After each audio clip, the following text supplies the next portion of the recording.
Bapak Ibu hadirin hadirat muliakan Allah Subhanahu wa taala, kita lanjutkan kajian kita dalam fikih muamalah. Dan kita sudah selesai membahas tentang al-waqfu, yaitu adalah wakaf. Dan wakaf ini hukumnya adalah sunnah ya, Bapak Ibu, hukumnya itu adalah tidak wajib. Jadi wakaf ini kembali kepada kebaikan yang sifatnya adalah pilihan. Jadi siapa yang mau. Karena kalau sunnah itu kan prinsipnya adalah siapa yang mau. Karena dia bukan kewajiban. Dengan berbagai macam fikihnya termasuk juga prakteknya. Sekarang kita masuk pada persoalan atau babuz zakah, masalah zakat. Kalau zakat ini terutama zakat mal ini adalah kewajiban. Walaupun tidak semua wajib, tetapi dia secara umum adalah kewajiban. Nah, zakat ini juga termasuk salah satu daripada selain ibadah kepada Allah Subhanahu wa taala, ibadah yang diperintahkan Allah kepada kita, juga memiliki dampak sosial sama dengan wakaf, bahwa wakaf itu memiliki nilai-nilai sosial, maka zakat juga memiliki dampak sosial. Jadi dia memiliki aspek muamalah. Jadi sebenarnya zakat ini kan ibadah, masuk dalam ranah fikih ibadah. Tapi ulama sekarang, ulama ekonomi Islam banyak mengkaji dari sisi aspek muamalah, karena zakat ini adalah selain ibadah badaniyah, kewajiban kita sebagai individu, juga dia sebagai ibadah maliyah, kewajiban dalam harta yang kemudian memberikan dampak atau memberikan efek kepada nilai-nilai sosial. Yang pertama kita membahas zakat dari segi makna. Jadi zakat dari segi makna, kalau kita lihat di dalam Al-Quran banyak disebutkan kata zakat memiliki banyak makna. Yang pertama, zakat itu bisa bermakna adalah tentang kesucian. Jadi zakat itu mensucikan. Sebagaimana dalam Al-Quran surah An-Najm ayat 32, di dalam Al-Quran Allah mengatakan fala tuzakku anfusakum huwa a'lamu bimanittaqa. Fala tuzakku. Di situ ada kata-kata zakat. Tuzakku, fala tuzakku anfusakum. Maknanya jangan kalian menganggap atau mensucikan dirimu. Jangan menganggap diri kita ini suci. Atau jangan menganggap kita ini sudah terbebas dari segala macam keburukan. Wa a'lamu bimanittaqa. Allah Maha mengetahui siapa orang-orang yang bertakwa. Jadi tidak perlu kita memuji diri kita, menganggap suci diri kita, karena sesungguhnya Allah Maha mengetahui siapa yang bertakwa. Itu kata zakat di dalam Al-Quran, jadi bermakna kesucian. Tazkiyah begitu juga dengan penyembelihan. Penyembelihan itu disebut dengan tazkiyah. Itu agar bagaimana hewan itu disembelih sehingga tidak menjadi najis. Nah, begitu juga di dalam Al-Quran menyebutkan bahwa qad aflaha man tazakka. Qad aflaha man tazakka. Sungguh beruntung. Qad aflaha. Jadi falaha itu beruntung. Qad aflah. Sungguh beruntung man tazakka, mereka yang mensucikan jiwanya, membersihkan jiwanya dari segala macam penyakit. Termasuk diantaranya adalah penyakit-penyakit seperti iri, hasad, dengki, Maka siapa yang mensucikannya, qad aflaha man tazakka, sungguh beruntung mereka yang mensucikan jiwanya atau dirinya dari segala macam hal-hal yang penyakit yang dilarang oleh Allah Subhanahu wa taala. Jadi intinya kalau kita lihat zakat itu bisa bermakna mensucikan. Begitu juga zakat itu bisa dimaknakan sebagai an-nama. An-nama itu bertumbuh, berkembang. Karena zakat itu bisa dari berzakat itu bisa mengembangkan. Mengembangkan maksudnya di sini harta menjadi berkembang secara makna. Karena kata Nabi sallallahu alaihi wasallam, "Ma naqasa malun min shadaqah." Tidak berkurang harta dengan zakat. Itu secara makna. Karena kalau secara real, kalau kita zakat berkurang dia. Kalau kita punya rekening atau saldo di ATM 100 juta, kita zakati 2,5 juta, tentu berkurang, tinggal 97,5. Itu kalau 100 juta, 1 miliar banyak kurangnya tuh. 1 miliar kurangnya 25 juta. Sempat 100 M itu kosmetik Wardah, dengar-dengarnya zakatnya aja 40 M. Kosmetik Wardah yang populer kan. Itu zakatnya saja dengar-dengarnya 40 miliar. Mau berapa itu ininya keuntungannya. Itu orang kita yang punya itu Wardah. Jadi luar biasa. Jadi kalau kita lihat secara real berkurang,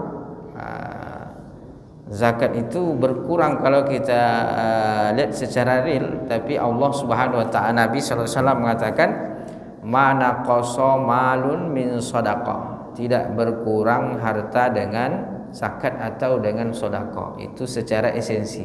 Kalau secara real tentu ya berkurang. Tapi begitulah kata Nabi sallallahu alaihi wasallam, bahwa harta yang dizakati justru dia semakin berkembang. Maka makna zakat juga adalah an-nama. Begitu juga kata para ulama bahasa, zakat juga dimaknakan sebagai al-barakah, berkah. Ini juga sama, bahwa harta yang dizakati insyaallah mendatangkan keberkahan. Berkah kata para ulama maknanya adalah ziyadatul khair, akan menjadikan kebaikan di atas kebaikan. Jadi dia kebaikan bertambah pula kebaikannya. Kalau dalam Al-Quran itu nurun ala nur, cahaya di atas cahaya. Kalau berkah itu kebaikan yang berlimpah-limpah, kebaikannya banyak. Tidak hanya kita punya harta, tidak hanya memenuhi hajat dan kebutuhan kita, tidak hanya memuaskan hidup kita, tapi bagaimana juga harta itu memberikan ketenangan, memberikan ketentraman, memberikan nikmat, bahwa kita merasakan nikmat bersyukur kepada Allah, juga memberikan harta itu sebagai wasilah untuk berbuat ketaatan kepada Allah Subhanahu wa taala. Itulah berkah itu. Walaupun mungkin tidak terlalu banyak, sekedar ada untuk pergi haji, ada untuk pergi umroh, habis umroh haji lagi, habis haji umroh lagi, habis itu ada untuk keliling dunia, sekedar ada. Jadi intinya dia memberikan ketenangan, memberikan ketentraman, bukan justru sebagai wasilah untuk menjerumuskan ke dalam api neraka.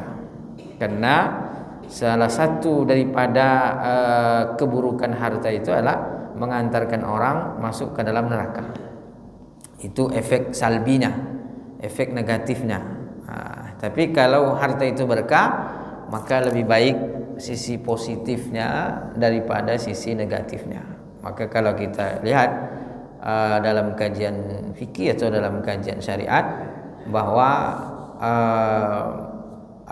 al-ghaniyus syakir, orang kaya yang bersyukur dengan orang yang fakir bersabar itu sama-sama memiliki keutamaan. Orang kaya yang bersyukur dan orang fakir yang bersabar. Nah, karena harta itu memiliki, kalau kita manfaatkan untuk yang baik, maka dia memiliki banyak nilai-nilai positif. Bahkan salah seorang ulama mengatakan bahwa al-malu fi hadzal zaman, harta di zaman kita ini adalah sebagai senjata. Harta itu adalah sebagai silah, sebagai senjata bagi kita. Kadang-kadang karena tidak punya harta, tidak cukup, maka orang menjadi mau berbuat dosa karena itu. Nah, jadi berkah itu adalah menjadikan harta itu menjadi baik. Dan tadi disebutkan bahwa at-taharah, kesucian, wassalah, kebaikan, wal madah, madah ini pujian ya, wa safwatus syai', yaitu segala sesuatu yang baik. Maka intinya zakat itu bermakna tadi, bersih dia, berkembang dia, berkah dia, kemudian suci dia. Karena maksudnya ini adalah harta yang dizakati maka menjadikan dia bersih dan suci. Dan bersihnya itu tidak hanya pada harta, tetapi juga kata para ulama itu membersihkan, mensucikan jiwa orang yang mengeluarkan zakat. Nah, itu mensucikan dari sifat kikirnya, dari sifat rasa hanya dia yang memiliki. Padahal kan Allah titipkan untuk dia berbagi.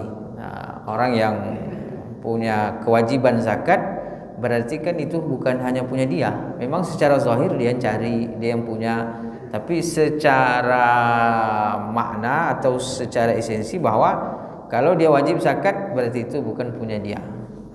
Allah jadikan dia orang kaya, di antaranya adalah dia memiliki kewajiban untuk berzakat. Nah, jadi kalau orang punya kewajiban zakat berarti dia orang kaya.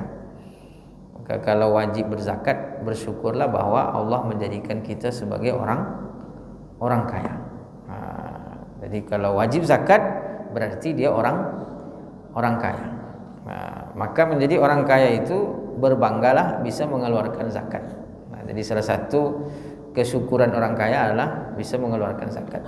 Nah, ini kadang-kadang sebaliknya di masyarakat, bergaya-gaya orang kaya tapi mentalnya mental miskin. Gayanya gaya kaya tapi nggak dapat zakat, marah-marah dia. Itu ada seperti itu. Tapi di sini insya Allah nggak ada Pak ya. Jadi kadang-kadang begitu di beberapa tempat itu dia nggak marah kalau tidak dapat zakat gitu. Padahal gayanya mantap, gayanya luar biasa. Nah, justru sebenarnya kita ini lebih bagus lagi itu bermental, yaitu selalu berusaha untuk berbagi gitu. Bukan justru meminta. Tapi ada orang yang berhak meminta. Kalau dia memang susah, sulit, berhak itu. Maka dalam Al-Quran, wa fi amwalihim haqqul lis-sa'ili wal mahrum. Di dalam harta orang-orang yang berlebih, harta orang kaya itu ada hak bagi yang meminta dan juga tidak meminta. Nah, jadi intinya zakat itu adalah wasilah untuk berbagi, mensucikan jiwa orang yang memberikan dari jiwa sombong, jiwa merasa memiliki, jiwa kikir, kedekut. Nah, itu disucikan. Maka ketika Qarun dulu diminta untuk berbagi, dia sombong bahwa harta itu saya dapatkan adalah untuk saya, itu milik saya. Innama utituhu ala ilmin indi. Sungguhnya harta-harta saya ini saya dapatkan karena kehebatan saya. Nah, dia tidak merasa bahwa itu adalah anugerah, bahwa itu adalah titipan, bahwa itu adalah pemberian dari Allah Subhanahu wa taala. Dia mengatakan bahwa innama utituhu, bahwa apa yang saya punya ini adalah karena kemampuan saya, karena kehebatan saya. Itu Qarun ketika diminta untuk berbagi. Nah, makanya kemudian dengan hartanya begitu banyak, kuncinya saja, baru kuncinya itu dipikul. Qarun itu hartanya, kuncinya saja dipikul. Bukan hartanya yang dipikul, kuncinya yang dipikul. latanu'u bil usbati ulil quwwah, diangkat oleh, kuncinya saja diangkat oleh orang-orang yang kuat. Maka di Mesir itu ada danau namanya Danau Korun. Menurut cerita disitulah hartanya ditenggelamkan.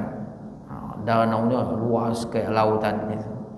Saya udah sampai, tapi entah betul entah tidak. Cuman menurut kisahnya begitu. Jadi bahwa disitulah ditenggelamkan karena kesombongannya. Namun demikian, walaupun tenggelam di sana, karena memang hartanya begitu banyak, sampai di Indonesia pun jadi harta karun juga. Di mana-mana orang dapat harta di bawah tanah, harta karun.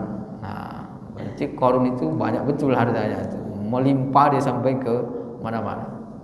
Bapak Ibu yang dimuliakan Allah Subhanahu wa taala, itu maknanya bahwa kita tidak boleh merasa angkuh, merasa sombong dengan apa yang kita punya, karena pada hakikatnya itu adalah anugerah, itu adalah titipan pemberian dari Allah Subhanahu wa taala, yang mana salah satu bentuk syukurnya itu dengan cara berbagi sesuai dengan apa yang Allah perintahkan. Maka memberi zakat itu Bapak Ibu mensucikan jiwa orang yang membayar. Dia tenang, orang yang bayar zakat itu dia merasa tenang, merasa bersyukur, merasa nikmat. Harta itu adalah sebagai karena berbagi ini kan ada kesenangan tersendiri. Kalau orang dah terbiasa berbagi, dia kalau tidak berbagi itu kayak ada yang hilang gitu.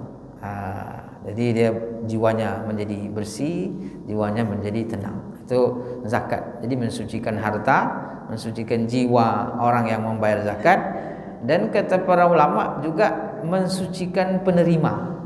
Luar biasa kan? Penerima juga disucikan. Apanya yang disucikan? Jadi penerima ini merasa merasa diperhatikan. Jadi ada rasa senang dalam dirinya, karena dia kurang mampu diperhatikan, jadi merasa ada yang menolong, saudara-saudaranya menolong. Sehingga nanti muncul rasa persaudaraan dia. Dia merasa diperhatikan, merasa punya saudara, sehingga kemiskinan dia itu, kefakirannya tidak membuat dia berputus asa, tidak membuat dia bersedih. Karena kalau orang susah nih tidak diperhatikan, maka dia akan bersedih. Dan bahkan kesedihannya itu bisa jadi mengantarkannya untuk menjadi orang yang putus asa. Dan sifat putus asa itu Allah Subhanahu wa taala mengatakan, wala taqnatu mir rahmatillah, jangan sampai berputus asa dari rahmat Allah. Takutnya dia putus asa bunuh diri pula. Dan itu kan dilarang oleh Allah. Tapi kenapa dia putus asa sampai bunuh diri? Kadang-kadang mungkin karena orang-orang yang di sekitarnya itu tidak peduli. Maka zakat itu adalah bentuk kepedulian. Jadi orang yang menerima itu merasa diperhatikan, sehingga dia tersucikanlah jiwanya. Maka hilanglah rasa hasad, rasa dengki. Karena kalau dia susah tapi di sekitarnya punya semua, ternyata dia tidak dibagi sedikit pun, maka akan muncul rasa hasad dan dengki. Wah, ini banyak, pelitnya minta ampun, awas nanti malam. Itu maka dia memunculkan jiwa yang ekstrim, jiwa yang dendam, hasad dengki. Dan kalau sudah hasad, sudah dengki ini, itu bisa melahirkan nanti kriminal. Jadi karena dia hasad dengki, bisa jadi dia menyakiti pada akhirnya. Walaupun itu tidak boleh, tapi karena kadang-kadang orang sekitar itu tidak peduli, akhirnya dia menimbulkan jiwa yang hasad dengki tadi.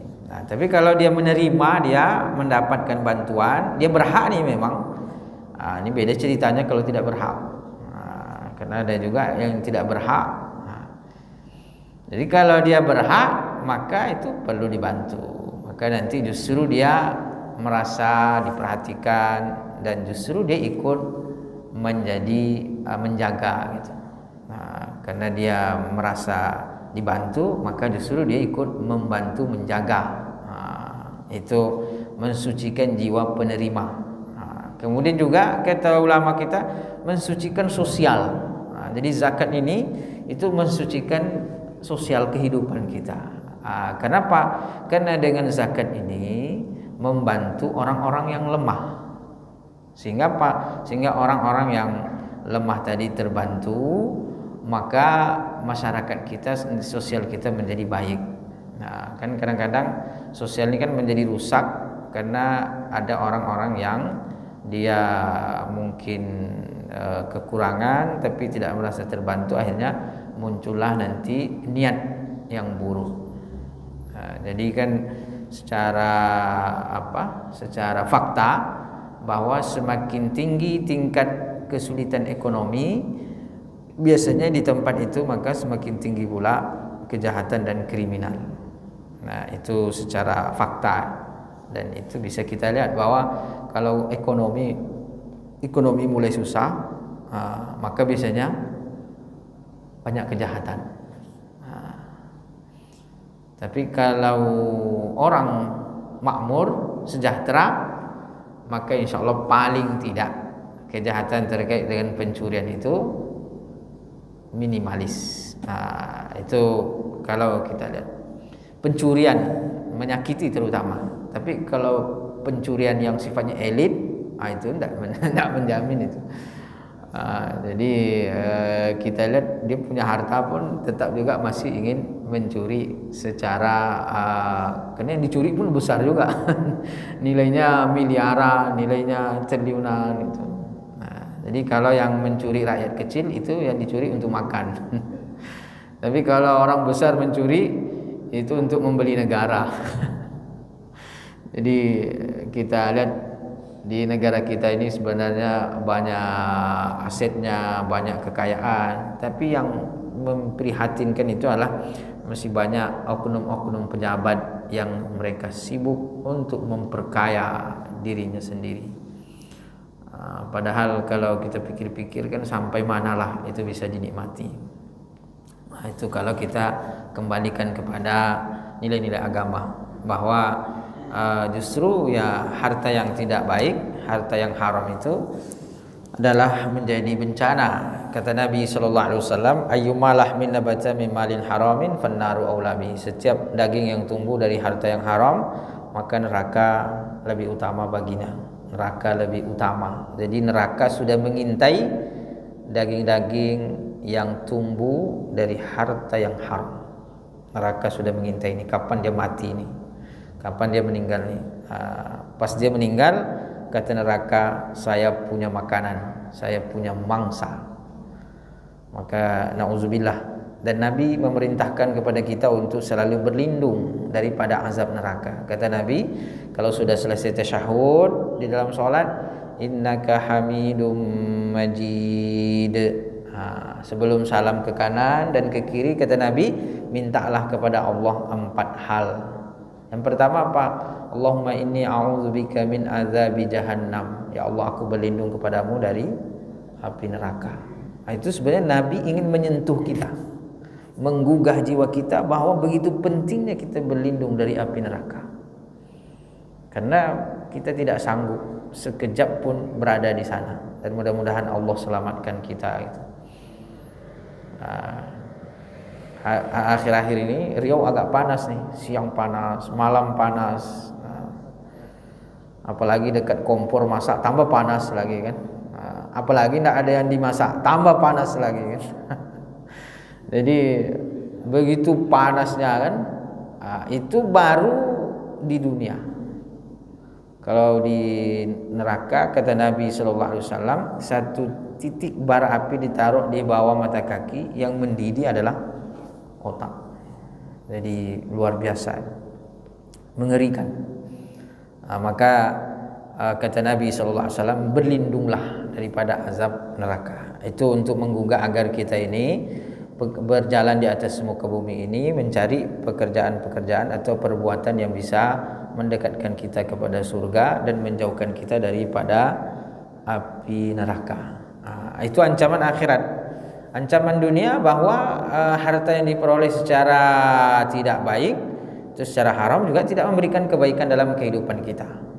Mungkin banyak masalah dalam hidupnya, banyak problem gitu. Jadi kita berharap, karena kita ini negara yang mayoritas muslim, kita berharap sebenarnya pejabat kita itu baik-baik lah. Pejabat-pejabat kita itu jujur, betul-betul dia menyampaikan amanah, betul-betul berjalan sesuai dengan kemaslahatan. Itu kalau pejabat semua jujur, Bapak Ibu, Masya Allah, kita ini semua sejahtera nampak. Itu anak-anak kita tuh nampaknya tidak ada yang susah gitu. Semuanya bisa sekolah dengan baik. Kan kalau menurut statistik ekonomi masing-masing kita ini dapat 20 juta sebulan.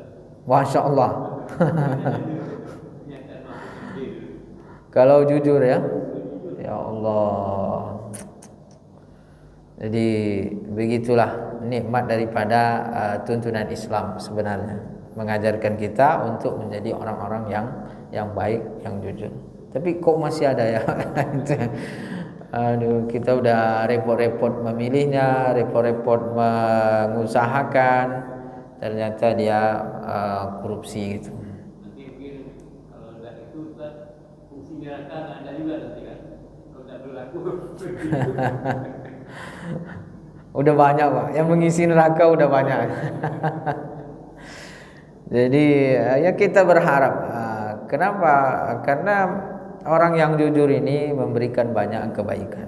Nah, kita sebenarnya dengan kekayaan yang melimpah Pak ya, kekayaan yang begitu banyak, aset-aset yang begitu besar, sebenarnya potensi besar untuk menjadikan negara kita ini menjadi negara yang makmur. Jadi kita kadang-kadang miris juga melihatnya. Pejabat sampai triliunan, ratusan miliar gitu. Sementara ada anak-anak yang putus sekolah karena tidak mampu bayar SPP gitu. Jadi ada kawan yang sebagai aktivis di Riau ini, itu jadi di Riau ini ada sekitar 4.000-5.000 anak yang putus sekolah karena tidak mampu gitu. Nah, yang putus sekolah ini biasanya cenderung akan menjadi bebas. Menjadi bebas, akhirnya mengantarkan kepada pergaulan bebas, dan kalau sudah pergaulan bebas itu biasanya cenderung menjadi kriminal, menjadi jahat. Nah, jadi sebenarnya melahirkan orang-orang jahat itu adalah oknum-oknum yang suka korupsi sebenarnya. Itu. Jadi kita berharap kepada Allah Subhanahu wa taala, mudah-mudahan diberikan pemimpin-pemimpin yang baik. Nah, ini terutama masa-masa di mana kita ini pilkada, pemilihan gubernur, pemilihan wali kota. Nah, apalagi Riau ini kan cukup kaya juga. Jadi kalau pemerintahnya baik, pemerintahnya jujur, adil, memang uang daerah itu betul-betul untuk kemaslahatan, maka insya Allah pendidikan kita bisa naik dan juga mensejahterakan itu. Karena di Riau ini walaupun terkenal provinsi kaya, tapi kan masih banyak juga yang tidak bisa sekolah. Nah, padahal kan provinsi kaya. Bahkan juga pedalaman itu kadang-kadang guru tidak ada gurunya. Pernah saya masuk ke pedalaman, jadi di sana itu bertanya, Pak, kapan kami sekolah? Nah, itu pertanyaannya. Kalau anak kota bertanya apa? Kapan kami libur? Nah, kalau di kota anak bertanya, kapan kami libur? Kalau di desa, di pedalaman itu mereka bertanya, kapan kami sekolah? Karena libur terus setiap hari. Gurunya tidak ada. Nah, jadi gurunya jarang. Nah, ada lembaga-lembaga zakat, nah itulah yang mengirim guru.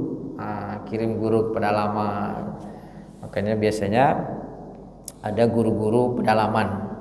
Saya biasa juga mentraining atau mengedukasi guru-guru pedalaman. Jadi yang kita ajarkan tuh ajarkan untuk bersabar kan? Karena pedalaman itu kadang-kadang tidak ada sinyal gitu. Jadi bersabar ya. Walaupun kadang-kadang saya masuk sana nggak sabar gitu kan. Tapi gurunya kita ajarkan untuk bersabar gitu. Nah, kemudian dengan segala kondisi harus bisa membaur dengan masyarakat. Dan untungnya kebetulan saya ini juga orang pedalaman dulunya. Jadi dari kampung, dari Parit, dari Sungai Guntung, kan sungai itu. Sungai Guntung ini inhil Pak, inhil ujung sana. Sudah mau masuk ke kepulauan. Jadi tidak ada mobil sampai sana. Dulu kampung orang tua tuh kalau mau ke kota kecamatan harus berjalan 2 jam dulu kan. Jalan 2 jam, setelah jalan 2 jam baru kemudian naik speedboat. Jadi terasa. Jadi ketika mentraining atau mengedukasi guru-guru yang mau dimasukkan ke pedalaman itu adalah pengalaman jadi orang pedalaman. Jadi ternyata pengalaman itu ilmu yang sangat bermanfaat. Nah, jadi intinya bahwa zakat itu kata para ulama kita mensucikan sosisti. Kenapa? Karena dengan zakat ini menolong banyak orang, maka kemudian meningkatkan kesejahteraan taraf hidup masyarakat. Jadi semakin sejahtera masyarakat itu, maka biasanya nilai-nilai kehidupannya semakin berkualitas, ibadahnya semakin baik, kemudian juga akhlaknya, hablum minan nasnya juga semakin baik. Misalnya kita lihat sebagai contoh lah, negara Brunei Darussalam itu kan cukup sejahtera. Jadi alhamdulillah rajanya adalah raja yang cukup baik, sehingga masyarakatnya itu sejahtera. Nah, di sana walaupun saya belum pernah ke sana, tapi kata orang di sana itu minim kejahatan, minim kriminal karena sejahtera. Nah, jadi zakat ini diharapkan mensucikan orang yang mensucikan harta, mensucikan orang yang berzakat, mensucikan penerima zakat, dan mensucikan nilai-nilai, mensucikan kehidupan sosial kita. Dengan zakat itulah kemudian menjadikan orang-orang yang lemah menjadi kuat. Karena kan zakat itu kata Nabi, tu'khazu min agniyaihim wa turaddu ila fuqaraihim, diambil dari orang-orang yang kaya dan dikembalikan kepada orang miskin. Dan kita juga senang kalau melihat saudara-saudara kita semua itu sejahtera. Nah, jadi kalau kita ini semua, kadang kita miris juga melihat misalnya di lampu merah ada ibu menggendong bayi. Kan kadang kita miris juga, teringat kalau kita lihat anak-anak kan, anak-anak tidak terurus, anak-anak yang kayak hidupnya itu memprihatinkan, maka kita menjadi teringat anak kita di rumah. Itu kata secara perasaan gitu. Walaupun ada juga dari lelucon mengatakan, lihat anak orang di luar, ingat anak di rumah. Lihat istri orang di luar, lupa istri di rumah.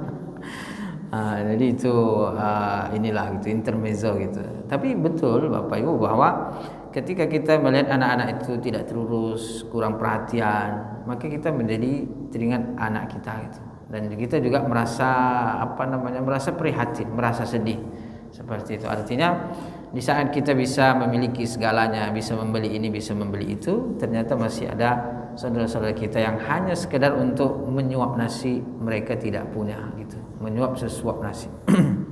Nah, zakat itu tujuannya adalah untuk memudahkan. Jadi mungkin kita secara individu susah untuk berbagi, tetapi sudah ada lembaga-lembaga zakat yang menopang itu. Nah, maka kita perlu mendukung lembaga-lembaga zakat ini, baik yang sifatnya adalah lembaga pemerintah atau juga lembaga swasta. Dan zakat artinya berbagi ini kan tidak harus berupa zakat. Kita membayar itu kan tidak harus zakat, tapi juga bisa sedekah, infak, dan wakaf. Itu Bapak Ibu kalau kita lihat dari segi makna zakat secara bahasa.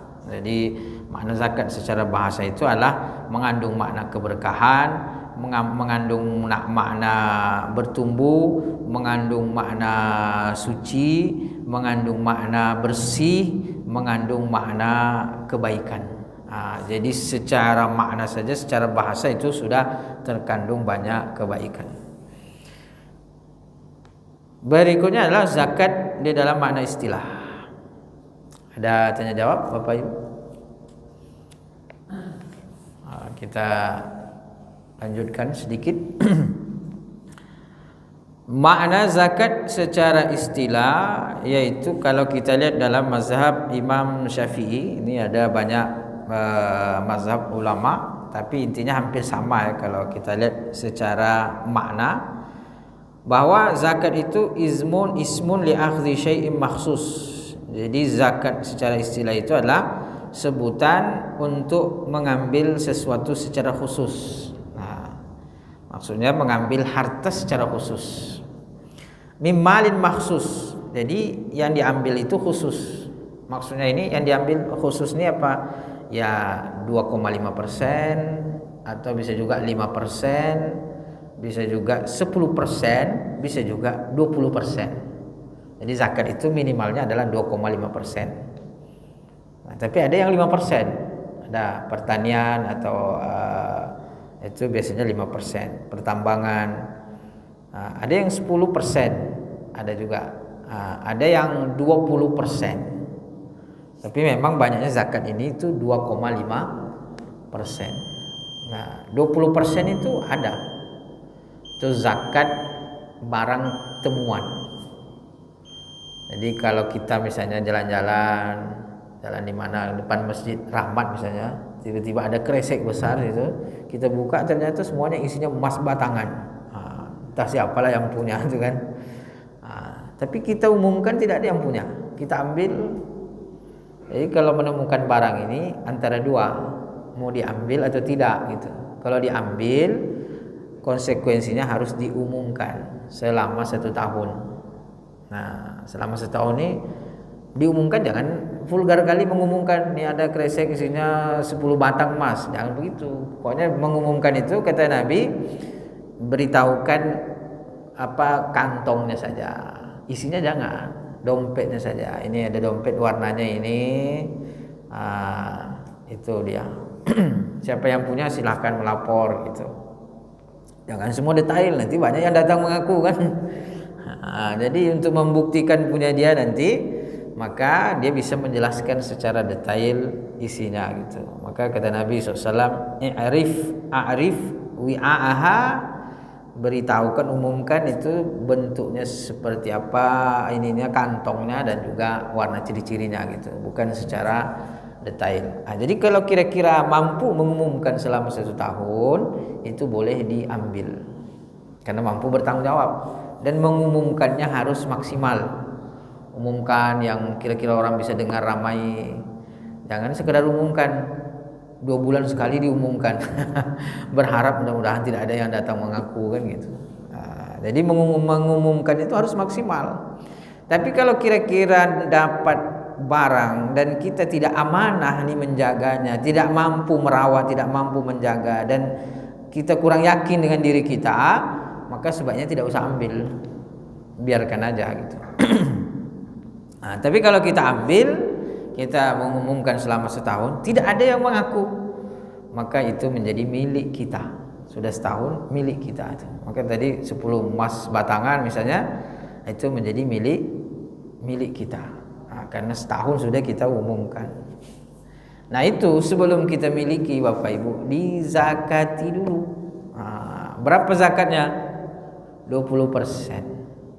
Jadi zakat yang paling besar itu zakat barang temuan, lukotoh. Kok bisa usahanya dikit? Dia cuma kerjanya mengumumkan saja, makanya zakatnya besar. Jadi akhzu ismun li akhdhi syai'in makhsus. Jadi sebutan untuk mengambil harta yang sifatnya khusus, terkhusus dia. Nah, min malin makhsus, dari harta yang terkhusus. Jadi harta zakat itu harta yang terkhusus. Tidak semua harta wajib zakat. Kita punya harta tapi belum mencapai nisab, tidak wajib zakat. Maka min malin makhsus, dari harta yang khusus, ala awsafin makhsusah, juga kriterianya terkhusus, terinci dia. Harus mencapai nisab, sampai haul, dia tidak punya hutang. Jadi kalau misalnya dia punya uang 100 juta mencapai nisab, tapi dia punya hutang 30 juta, tinggal 70 ini tidak sampai, maka tidak wajib bayar zakat. Maka zakat ini detail Bapak Ibu. Belum tentu kita punya harta itu wajib zakat. Maka kalau betul-betul memperhatikan zakat, mungkin kita susah untuk berbagi gitu. Maka berbagi ini tidak hanya melalui zakat, tetapi juga melalui sedekah dan infak. Tapi kita di sini berbicara tentang kewajiban zakat. Karena banyak juga orang yang bingung, ini saya wajib zakat apa enggak nih? Bingung dia. Ada juga yang tidak wajib zakat, berzakat dia. Karena hati-hati. Nah, ada juga yang kebingungan, sebenarnya wajib zakat, tidak berzakat dia, kena bingung. Jadi kalau yang bingung hati-hati masih oke. Maka mimmalin maksus, dari harta yang khusus dengan cara yang khusus, li ta'ifatin maksusah, dan zakat ini kemudian diperuntukkan untuk orang-orang yang khusus. Itulah yang disebut dengan asnaf zakat. Itulah dalam Al-Quran disebut dalam surah At-Taubah bahwa zakat itu untuk fakir, untuk miskin, untuk amil, untuk untuk gharim, bukan gharim masjid, tapi orang berhutang maksudnya gitu. Cuman biasanya kadang-kadang gharim masjid ini juga berhutang karena gajinya dikit. Jadi ya bisalah itu gharim berhutang, dan gharim masjid juga termasuk yang berhak kalau dia memenuhi kriterianya gitu. Nah, kemudian fisabilillah, kemudian warriqab, budak. Jadi intinya adalah 8 asnaf itu. Nah, nanti kita bahas secara detail. Nah, dari sini Bapak Ibu, maka ulama fikih nanti berbicara tentang harta-harta zakat. Harta apa saja yang masuk kategori zakat. Nah, kalau di fikih biasanya 5 dia masuknya. Perdagangan, uang ini mencakup emas, perak, kemudian perdagangan, kemudian peternakan, kemudian perkebunan, kemudian ini pertambangan. Nah, ini biasanya. Tapi sekarang lebih berkembang. Ada namanya zakat properti, ada namanya zakat gaji, ada namanya zakat industri, zakat saham. Zakat ini banyak sekarang, dilihat dari segi perkembangan. Nah, jadi membahas harta-harta yang wajib dizakati. Yang kedua, yaitu siapa saja yang wajib membayar zakat, orang-orangnya. Nah, kemudian syarat dan ketentuan berlaku, kemudian nanti dibahas secara detail penerima. Dan nanti di sini penerima orang-orang yang berhak. Nanti kita insyaallah kalau ada waktu dan diberikan kelapangan oleh Allah Subhanahu wa taala, maka kita membahas secara detail daripada penjelasan-penjelasan dari ulama ini, mudah-mudahan memberikan manfaat bagi kita. Baik Bapak Ibu, itu yang dapat kita kaji dan kita bahas. Mudah-mudahan memberikan manfaat. Ada pertanyaan atau diskusi? Kalau tidak ada, kita tutup dengan berdoa kepada Allah Subhanahu wa taala. A'udzubillahi minasyaitonirrajim. Bismillahirrahmanirrahim.